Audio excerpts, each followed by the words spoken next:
Hello friends, how are you. मैं आपका दोस्त डॉक्टर दीपक कुमार आईएएस नए इंस्टीट्यूट में आप लोगों का स्वागत करता हूं। जैसा कि आप लोग जान रहे हैं, पिछले अध्याय में हम लोगों ने देखा था प्लेट टेक्टोनिक थियरी, और उसी क्रम में आगे बढ़ेंगे। आज देखेंगे हम लोग ज्वालामुखी। तो ज्वालामुखी देखेंगे हम लोग। ज्वालामुखी के अंतर्गत जो है हम लोग सारी उसकी प्रोसेस देखेंगे। ज्वालामुखी उद्गार कैसे होता है, उसके बाद जो है ज्वालामुखी द्वारा निर्मित स्थलाकृतियाँ, ज्वालामुखी के विभिन्न पार्ट और ज्वालामुखी से जो है विश्व वितरण, इन सारी चीज़ों को हम लोग जो है पूरी विस्तार पूर्वक से जानेंगे आज। तो आइए फ्रेंड्स, देर न करते हुए आज स्टार्ट करते हैं ज्वालामुखी हम लोग। तो सर्वप्रथम जो है इसके बारे में हम लोग क्या करते हैं कि इसको एक समरी से जान लेते हैं, क्या चीज़ है ये, कैसे है। उसके बाद देन ब्लैक बोर्डिंग करते हैं। Okay friends, let's start. Friend, देखते हैं ज्वालामुखी या वोल्केनो। वोल्केनो यानी ज्वालामुखी। जैसा कि हमने आप लोगों को बताया था कि इसका कारण क्या होता है, प्लेटों का खिसकाव होता है। प्लेटों का क्या होगा, खिसकाव होगा। खिसकाव क्यों होता है, मैंने आपको बताया था पृथ्वी जो है कितने लेयर में है, 3 लेयर में। कितने भाग में बची है, 3 भाग में। पहला कौन सा था, सियाल था, लग गया था सियाल। दूसरा क्या था, सीमा था। तीसरा क्या था, नीफे था, नीफे। मैंने आपको बताया क्या था, सियाल, सीमा, नीफे। पृथ्वी का जो आंतरिक संरचना है वो किस पे आधारित है, तो वो क्या है कि इन पदार्थों पे आधारित है, इन तत्वों पे आधारित है। तो इनकी लेयर क्या है, सियाल, सीमा, नीफे, यानी सिलिकॉन, एल्युमिनियम, उसके बाद सिलिकॉन, मैग्नीशियम एवं निकिल और लोहे से बना हुआ है। तो जो भाग, जो लेयर जिस हिसाब का है उसी के अनुसार ठोस, द्रव एवं गैसीय अवस्था में पाया जाता है। ये हमने आपको बता दिया था पृथ्वी की आंतरिक संरचना में ही। तो अब जब ये जहाँ ठोस होगा, सॉलिड होगा, गैसीय अवस्था होगी, ठीक है, उसी के अकॉर्डिंग क्या होगा, ज्वालामुखी की जो है आकृतियाँ, आंतरिक संरचना जो है उसी हिसाब से बनती है। क्योंकि ज्वालामुखी जब उद्गार होगा तो पृथ्वी के आंतरिक भाग में जो मैग्मा होता है वो जो है पिघलता है, पिघल जाएगा। अब पिघलने के बाद क्या होगा, जब प्लेटों का खिसकाव होता है तो प्लेटें जो है एक दूसरे पे या फिर अभिसारित होती हैं या फिर अपसारित होती हैं। प्लेटें या फिर तो एक दूसरे के करीब आएंगी या फिर एक दूसरे से दूर चली जाएंगी। तो जब एक दूसरे के करीब आएंगी तो क्या होगा, प्लेटों का जो है धरातल का भाग क्या होगा, दबाव जो बढ़ता जाएगा, दबाव बढ़ता जाएगा। मैंने बताया था आप लोगों को जो कि एक तरफ क्या होगा, प्लेटें जो है करीब आती हैं और दूसरी तरफ क्या होगा, प्लेटें जो है दूर जाती हैं। क्या होगा, प्लेटें जो है एक दूसरे से दूर जाती हैं। ठीक, एक प्लेट तो आ रही है, एक प्लेट जा रही है। ठीक, यहाँ क्या, प्लेटें एक दूसरे के करीब आई, लेकिन यहाँ क्या होगा, प्लेटें एक दूसरे के दूर हो गई। तो एक दूसरे के दूर और एक दूसरे के करीब, यानी कहीं पे क्या होगा, प्लेटें अपसारित हो रही हैं और कहीं पे क्या होगा, प्लेटें जो है नहीं, कहीं पे अपसारित हो रही हैं यानी दूर जा रही हैं, कहीं पे अभिसारित हो रही हैं यानी करीब आ रही हैं। तो इस जो पृथ्वी की जो आंतरिक संरचना है, तो ये कहीं पे क्या होगा, सॉलिड है, कहीं तरल है, तो कहीं गैसीय अवस्था में है। तो अब जब गैसीय अवस्था में है वहां पे क्या होगा, प्लेटों का जहाँ नमी होगी वहाँ प्लेटें क्या होगी, धीरे धीरे धीरे धीरे एक दूसरे के अंदर चली जाएंगी। तो क्या होगा, इसके ऊपर जो है टेम्परेचर, ताप और दाब क्या होगा, बढ़ जाएगा। उस स्थान पे क्या होगा, ताप और दाब बढ़ जाएगा। जब ताप और दाब बढ़ जाता है तो क्या होगा, ऊष्मा जेनरेट होती है, एनर्जी जेनरेट हो जाती है। जब एनर्जी जेनरेट हो जाएगी तो नीचे का जो मैग्मा होता है, जो लावा होता है, और धीरे धीरे क्या होगा, धरातल की तरफ जो है ऊपर की तरफ उठने लगता है। जब कोई वस्तु जैसे गर्म हो जाती है तो वो हल्की हो जाती है, हल्की होने के बजाय जो है जहाँ पे धरातल का सतह जो है कमजोर होगा वहाँ से तोड़ के वो बाहर की तरफ निकलती है। कभी कभी ऐसा होता है ज्वालामुखी जब उद्गार होगा तो धरातल की कोई चट्टान ऐसी होगी जहाँ वो सॉलिड हो जाएगी, काफ़ी कठोर होगी, वहाँ से क्या होगा ज्वालामुखी उद्गार नहीं हो पाता है। ऐसी परिस्थिति में क्या होगा कि ज्वालामुखी जो है अंदर ही उसके मैग्मा लावा जो धीरे धीरे ठंडा हो जाते हैं और विभिन्न प्रकार की रासायनिक क्रिया के द्वारा वो जो है नई नई आकृतियों का क्या करेंगे, निर्माण कर देंगी, जो ग्रेनाइट चट्टान से बनी होती है। तो इतनी बातें हम लोगों ने देखा दोस्तों और समझा ली। तो ये प्लेटें जो होती हैं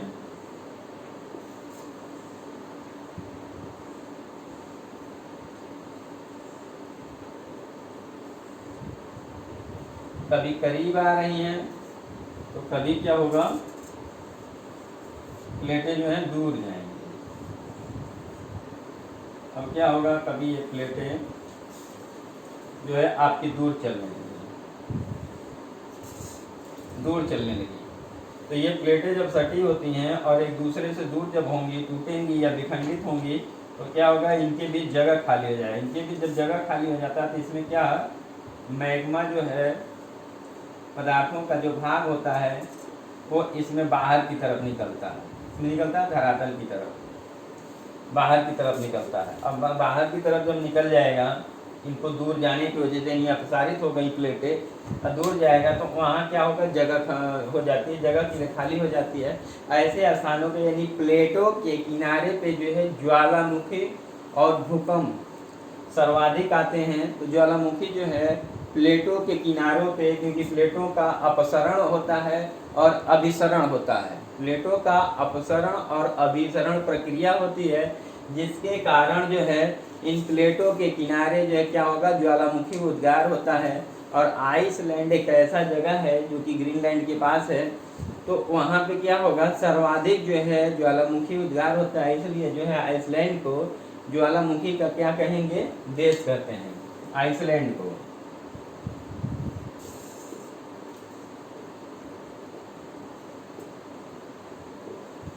आइसलैंड को क्या कहेंगे, ज्वालामुखी का देश कहते हैं। ठीक। और दूसरा जो है ऑस्ट्रेलिया एक ऐसा जो है देश है जहाँ पे एक भी ज्वालामुखी नहीं पाया जाता। कहाँ पे, ऑस्ट्रेलिया में।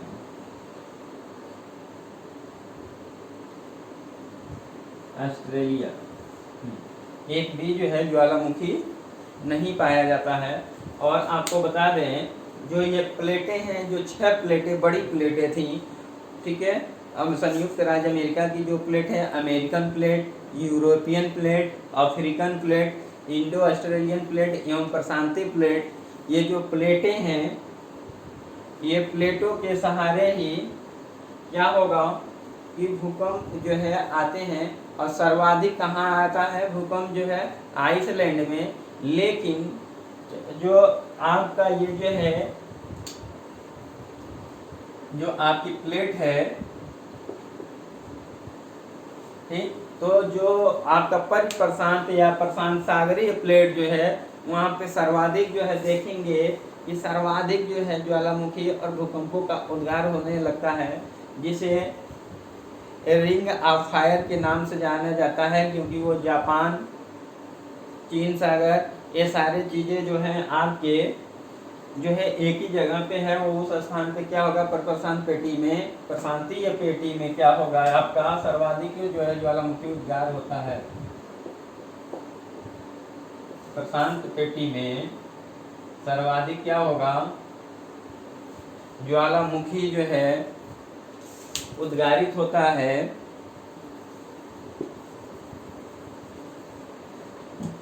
या कह सकते हैं परिप्रशांत पेटी, परिप्रशांत पेटी में जो है सर्वाधिक होता है। जबकि मध्य अटलांटिक,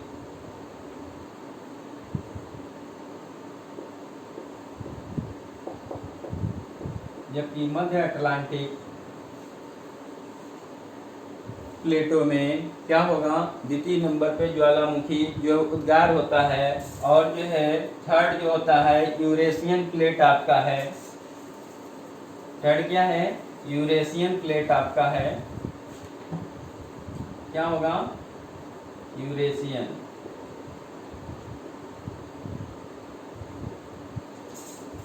यूरेशियन प्लेट।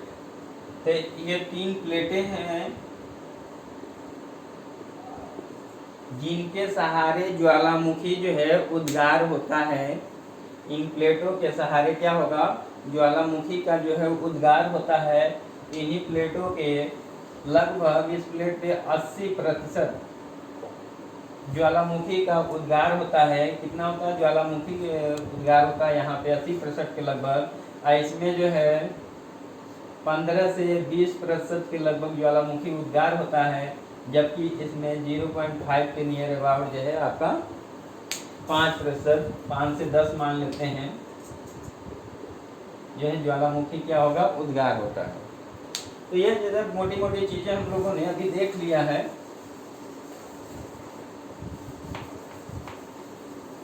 ये मोटी मोटी चीजें हम लोगों ने भी समझ लिया है, जान लिया है, जो क्या क्या चीजें हैं इसमें, किस आकार की प्रक्रिया इनकी चलती है। तो आइए फ्रेंड्स देखते हैं सब विस्तार पूर्वक।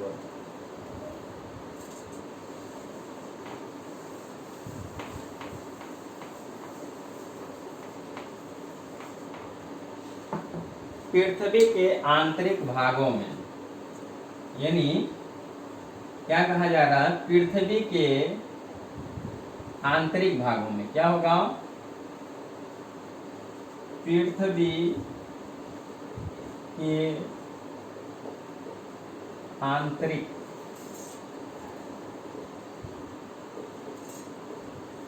भागों में, पृथ्वी के आंतरिक भागों में रेडियोधर्मी पदार्थों की अधिकता हो जाने के कारण, किन पदार्थों की, रेडियोधर्मी पदार्थों की अधिकता हो जाने के कारण, रेडियोधर्मी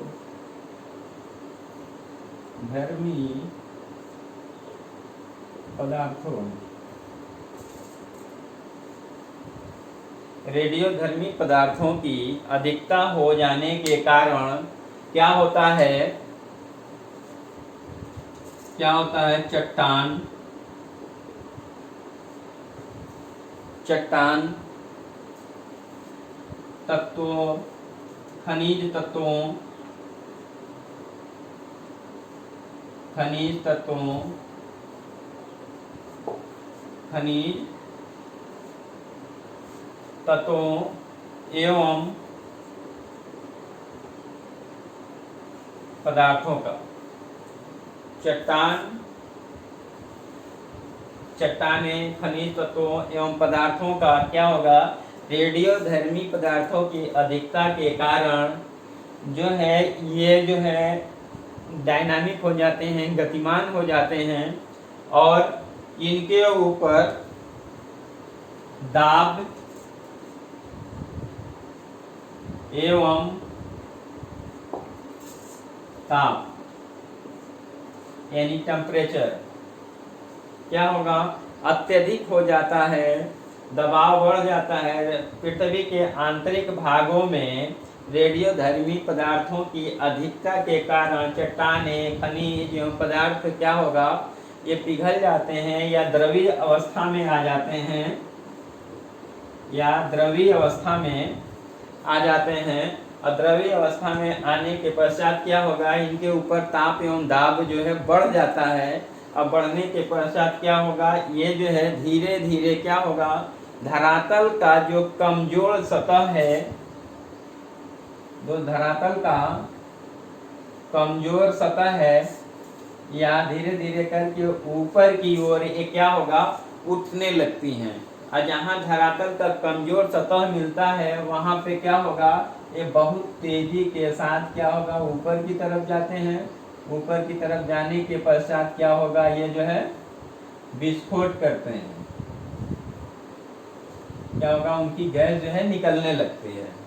अब जो है गैस जब निकलेगी तो उसमें से एक लाइन में आप समझ लें, ज्वालामुखी वो होता है जो पृथ्वी के आंतरिक भागों में रेडियोधर्मी पदार्थों की अधिकता हो जाने के कारण चट्टानें, खनिज पदार्थों क्या होगा, ये सारी चीजें द्रवीय अवस्था में आ जाती हैं। द्रवीय अवस्था में आने के पश्चात इसमें दाब और ताप बढ़ जाता है। ताप बढ़ने के पश्चात ये क्या होगा, ये गतिमान हो जाते हैं। गतिमान होने के पश्चात ये क्या हो, ऊपर की तरफ या धरातल का जो कमजोर सतह होता है वहां से वो बाहर की तरफ निकलते हैं और विस्फोटक रूप में निकलते हैं। और विस्फोटक रूप में निकलते हैं जिनमें से लावा वगैरह निकलता है, अग्नि निकलती है। उसी को हम लोग क्या कहते हैं, जो है ज्वालामुखी उद्गार करते हैं। अब जब ज्वालामुखी उद्गार होगा, ज्वालामुखी जब उद्गार होता है तो ज्वालामुखी उद्गार के साथ साथ कई जो है तत्वें जो है उसमें गैसें वगैरह निकलती हैं। जैसे कि कौन कौन सी गैस निकलेगी आपकी, तो गैस जो होगी जैसे तत्व होंगे SO2, SA2, CO2, ठीक है। और उसके बाद अन्य सारी तत्व भी निकलती हैं, केवल ऑक्सीजन को छोड़ के। किसको छोड़ के, ऑक्सीजन को। ऑक्सीजन नहीं निकलता है। कहाँ नहीं निकलता है, ज्वालामुखी जब उद्गार होता है इसके आंतरिक भाग से जो है ऑक्सीजन नहीं निकलता है, बाकी सारे गैसें निकलती हैं, धुआं निकलता है, कार्बन जो है निकलता है आपका, ठीक है। और वहां पे वायुमंडल क्या हो जाएगा, वायुमंडल पूरी तरीके से एकदम ब्लैक हो जाता है, काला हो जाता है, ठीक दोस्तों। तो पृथ्वी के आंतरिक भागों में रेडियोधर्मी पदार्थों की अधिकता हो जाने के कारण चट्टानें, खनिज तत्व एवं पदार्थ जो है द्रवीय अवस्था में आ जाते हैं। द्रवीय अवस्था में आने के बाद जो है उस पर ताप एवं दाब बढ़ जाता है, जिसके कारण से कोई भी वस्तु जो है ऊपर की तरफ उठने लगती है। और जहाँ धरातल का कमजोर सतह मिलेगा वहाँ क्या होगा, ज्वालामुखी जो है उद्गारित हो जाता है। उद्गारित होने के पश्चात जो है उसके साथ जो भी जो है लावा निकलती हैं, जो गर्म मैग्मा होता है धरातल पे आके धीरे धीरे वो क्या होगा, जम जाता है। और जब जम जाएगा तो फिर उसी लावा का जो है वो बैसाल्ट का रूप धारण कर लेता है। और बैसाल्ट जो है धीरे धीरे जब उसका जो है अपर्दन होता है, अपर्दन होने के पश्चात वो काली मिट्टी में परिवर्तित हो जाता है। और काली मिट्टी जो है कपास के लिए सर्वाधिक उपजाऊ होती है। काली मिट्टी जो है, काली मिट्टी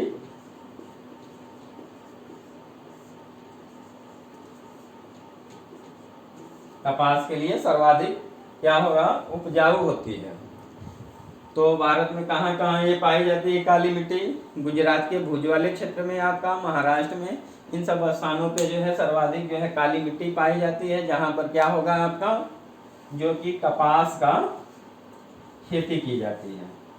किसके द्वारा बनता है, बसाल्ट के द्वारा। अब बसाल्ट किससे बनता है, मैग्मा के द्वारा। Basalt, basalt. अब बसाल्ट बनता किससे है, मैग्मा के द्वारा। मैग्मा जब धरातल पे आ जाता है तो धीरे धीरे क्या होगा, ठंडा होता है। ज्वालामुखी जो उद्गारित होता है मैग्मा, और धीरे धीरे क्या होगा, धरातल पे जो वो ठंडा हो जाता है। और ठंडा होने के पश्चात ये जो है जम जाता है। और जमने के बाद फिर ये प्रक्रिया क्या होगी, अपर्दन की होती है। अपर्दन की क्रिया होती है। अपर्दन की क्रिया होने के पश्चात वो काली मिट्टी के रूप में जो है परिवर्तित हो जाता है, जो कि कपास की खेती के लिए सर्वाधिक जो है उपजाऊ होती है। जो कि क्वेश्चन यहाँ से पूछता है। एक आपका काली मिट्टी कहाँ कहाँ पाई जाती है भारत में, तो भुज के क्षेत्र गुजरात में एवं महाराष्ट्र में। और वो किसके लिए उपजाऊ होती है, तो कपास के लिए। इसका निर्माण किससे होता है, तो ज्वालामुखी के द्वारा। जो मैग्मा होता है, लावा होता है, वो आके धरातल पे क्या होगा, ठंडा हो जाता है। ठंडा होने के पश्चात उसका जो है अपर्दन की उसमें प्रक्रिया होती है। अपर्दन की प्रक्रिया किसके द्वारा होती है, पवनों द्वारा या जलवायु द्वारा, जल वर्षा के द्वारा और वायु द्वारा जो है क्या होगा, इनका अपर्दन होता है, क्षरण होता है, जिसकी वजह से जो है वो काली मिट्टी में परिवर्तित हो जाती है और कपास की खेती के लिए उपयुक्त होती है। और क्वेश्चन क्या होगा आपका, यहाँ से निकला। अब ज्वालामुखी के हम लोग जो है क्या है, पार्ट को देख लेते हैं, जान लेते हैं। ज्वालामुखी के पार्ट जो है, यहाँ से दोस्तों मैग्मा निकलता है धरातल के आंतरिक भाग से।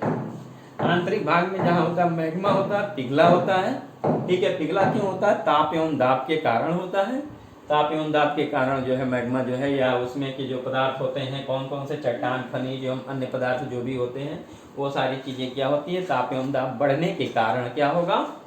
जो मैग्मा का रूप धारण कर लेता है। और मैग्मा क्या होगा? जब रूप धारण कर लेगा तो उसमें क्या होगा? रेडियोधर्मी पदार्थ जो है उसमें एक्टिवेट हो जाते हैं, और एक्टिवेट होने के पश्चात क्या होगा? ये धीरे धीरे ऊपर की तरफ निकल जाते हैं। तो मैग्मा जो है धरातल के आंतरिक भाग में जो लावा होता है उसे किस नाम से जानते हैं दोस्तों? मैग्मा के नाम से जानते हैं। किस नाम से जानते हैं? मैग्मा। मैग्मा इस नाम से, मैग्मा के नाम से, उसे हम लोग मैग्मा के नाम से जानते हैं। और जिस रास्ते से मैग्मा धरातल तक पहुंचता है या धरातल की सतह तक पहुंचता है उसे किस नाम से जानते हैं? अवनालिका के नाम से। अवनालिका, अवनालिका के नाम से जानते हैं। अब देख लें, मैग्मा हो गया, मैग्मा धरातल में पिघल गया। अब पिघलने के पश्चात क्या होगा? ये पिघला, और पिघलने के बाद अवनालिका या पाइप या वेंट के द्वारा जो है धरातल की सतह तक पहुंचता है और वहां विस्फोट करता है, जिसमें से कौन कौन से पदार्थ निकलते हैं? SO2, CO2 एवं ऑक्सीजन को छोड़ के। जिसको छोड़ के? ऑक्सीजन को छोड़ के। अब ऑक्सीजन को छोड़ देंगे, देन उसके पश्चात आप देखेंगे जो लावा, जो मैग्मा बाहर निकलता है ज्वालामुखी के उद्गार के द्वारा। इतनी चीजें तो समझ में आ गई हो फ्रेंड्स।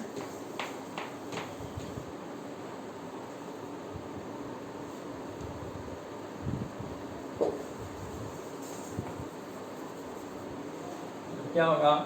यहाँ धरातल से मैग्मा जो है निकल के पिघलने लगा ऊपर की तरफ। अब जो है मैग्मा जो है अवनालिका के द्वारा धरातल तक पहुंचता है, और जहाँ से ज्वालामुखी का उद्गार हो जाता है। जो ज्वालामुखी का मुख होता है उसे किस नाम से जानते हैं? क्रेटर। क्रेटर के नाम से जानते हैं। ज्वालामुखी का जो है उद्गारी क्षेत्र जो धरातल पे होता है, जो उसका मुख होता है, उस क्रेटर के नाम से जानते हैं। एवं ज्वालामुखी जो है जब उद्गारित होता है, जब उद्गारित होता है, ज्वालामुखी जब उद्गारित होता है तो उसमें क्या होगा? छोटे और बड़े बड़े से कण आते हैं, छोटे छोटे या बड़े बड़े से कण निकलते हैं। छोटे कणों को टेफरा,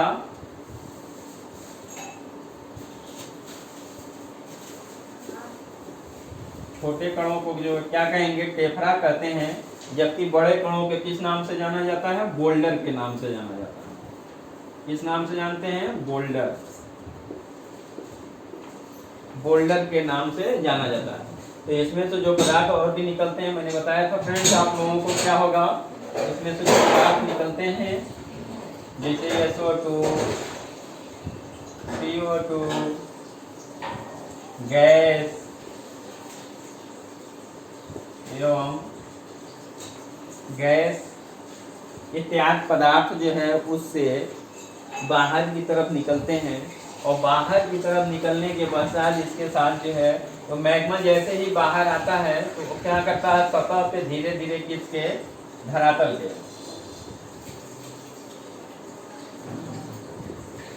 धरातल की सतह पे जैसे मैग्मा आता है, उद्गारित होता है, और ये क्या होगा? धीरे धीरे धीरे धीरे ऐसे आ जाता है। वो जो है लहर का रूप बना लेता है। मैग्मा क्या होगा? धरातल पे ऐसे आपका आ जाएगा, और ये क्या होगा? मैग्मा धीरे धीरे धीरे करके वायु में जो है वो ठंडा हो जाता है। ठंडा होने के पश्चात आपका जो है मैग्मा जो है जम जाता है। जम जाने के बाद वो बसाल्ट का रूप धारण करता है। इसका रूप धारण करता है बसाल्ट का। अब बसाल्ट का रूप धारण कर गया। बसाल्ट जो है वायु एवं जलवायु यानी वर्षा द्वारा क्या होगा? इनका अपर्दन होता है। अपर्दन होने के पश्चात क्या होगा? ये बसाल्ट जो है टूट जाएगा, अपर्दित हो जाएगा। अपर्दित होने के पश्चात क्या होगा? ये काली मिट्टी के रूप में परिवर्तित हो जाता है। क्या होता है? काली मिट्टी के रूप में जो है परिवर्तित हो जाता है।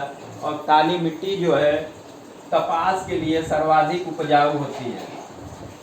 किसके लिए? कपास के लिए सर्वाधिक उपजाऊ होती है, जो कि भारत में कहाँ मिलती है? गुजरात के कच्छ या भुज के क्षेत्रों में मिलती है। किसमें मिलती है? गुजरात। गुजरात एवं महाराष्ट्र।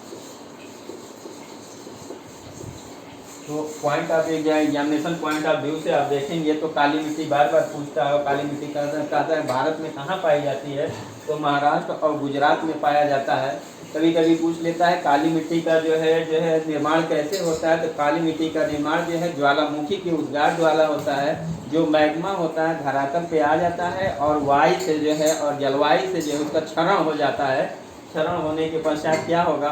वो काली मिट्टी का रूप जो धारण कर लेता है। इसलिए दोस्तों हम देखें ज्वालामुखी के द्वारा जो है काली मिट्टी का निर्माण हुआ, जो किसके लिए उपजाऊ है? कपास की खेती के लिए उपजाऊ है। और भारत में गुजरात महाराष्ट्र में ये जो है पाई जाती है। और हमने ये भी देखा जो लावा होता है अंदर पिघल जाता है। जो पदार्थ जब पिघल जाते हैं उन पदार्थों को क्या करते हैं? मैग्मा करते हैं। जिस रास्ते से जो है वो धरातल तक मैग्मा पहुँचते हैं उन्हें अवनालिका कहते हैं। जहाँ से ज्वालामुखी धरातल पे उद्गार पहली बार होता है वहाँ देखा जाता है। तो उस वाले पार्ट को क्या, इसके मुख को क्या कहते हैं? क्रेटर के नाम से जाना जाता है। क्रेटर के नाम से जाने के वजह जो ज्वालामुखी का उद्गार होगा उसके साथ साथ धरातल के अंदर भी छोटे और बड़े कण भी निकलते हैं, जिन्हें छोटे छोटे कणों को हम जो है टेफरा के नाम से जानते हैं। जबकि बड़े बड़े जो कण होते हैं उन्हें हम क्या कहेंगे? बोल्डर कहते हैं। उन्हें किस नाम से कहते हैं? बोल्डर के नाम से कहते हैं। क्या होगा? अब बोल्डर के नाम आ गए। ऐसी ही परिस्थिति में दोस्तों हम लोग देखते हैं कभी कभी जो है मैंने बताया था आपको धरातल जो तीन तीन लेयर में बनी हुई है सियाल सीमा नीचे में। तो पहला वाला भाग क्या होगा? 0 से 300 किलोमीटर के रेंज में आपका क्या होगा? वो भाग जो है कठोर होता है। कठोर होता है जब नीचे मैग्मा पिघल जाता है और ऊपर की तरफ उठता है तो बाहर उद्गारित नहीं हो पाता है किसी कारण। जैसे कि सॉलिड चट्टान आ गई, सॉलिड चट्टान पड़ जाने की वजह से क्या होगा? मैग्मा धरातल के अंदर ही क्या होगा? पिघल करके वो ठंडा हो जाता है। ठंडा होने के पश्चात जो है रासायनिक अभिक्रिया द्वारा कुछ नई नई आकृतियों का निर्माण हो जाता है। क्या होगा? कुछ नई नई आकृतियों का निर्माण हो जाता है, जिसे हम रासायनिक अभिक्रिया उसे ग्रेनाइट चट्टान के नाम से जानते हैं। तो आइए देख लेते हैं दोस्तों जो है वो कौन कौन सी चट्टानें हैं और कौन सी भू आकृत आंतरिक रूप में ज्वालामुखी बनाती है।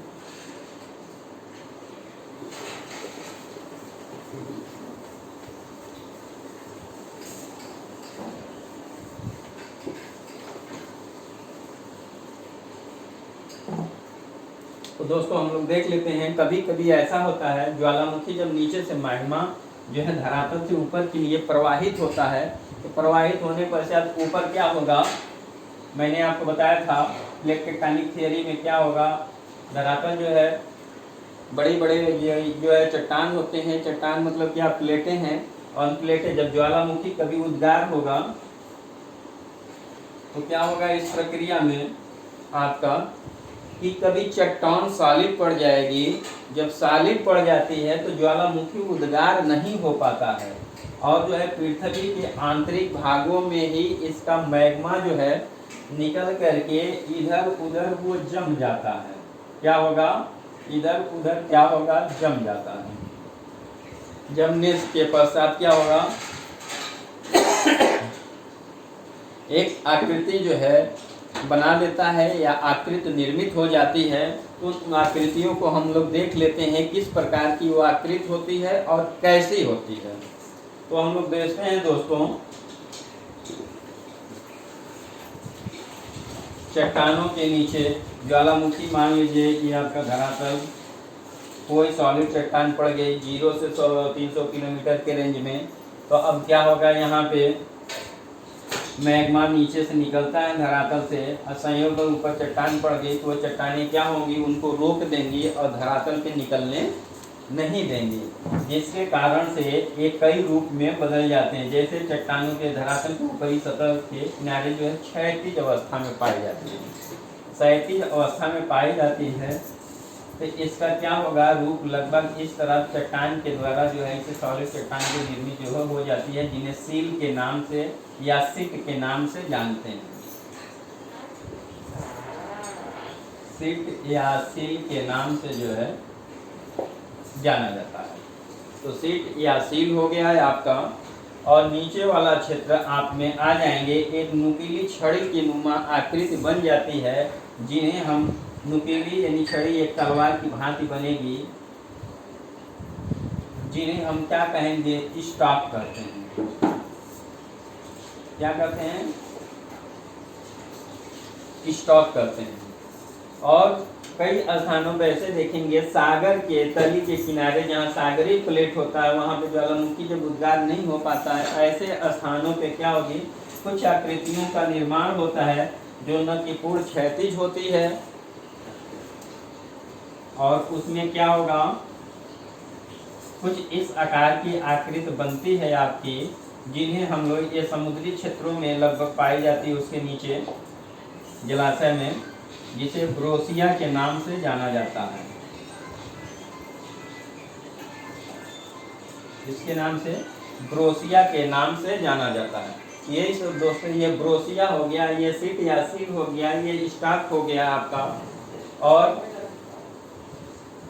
एक आकृति और आपकी बनती है जो धरातल पे कटोरे के आकार की या कटोरे नुमा हो जाती है, जिन्हें फाकोलिथ, इसको देख लेते हैं दोस्तों। सर्वप्रथम ये जो कटोरे की आकृति हो जाती है, ये होता है बाथोलिथ।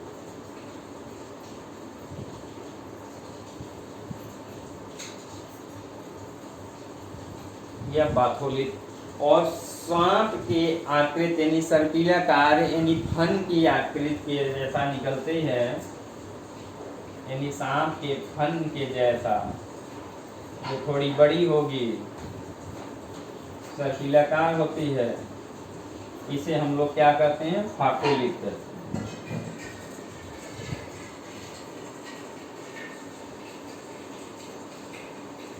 फाकोलिथ कहते हैं।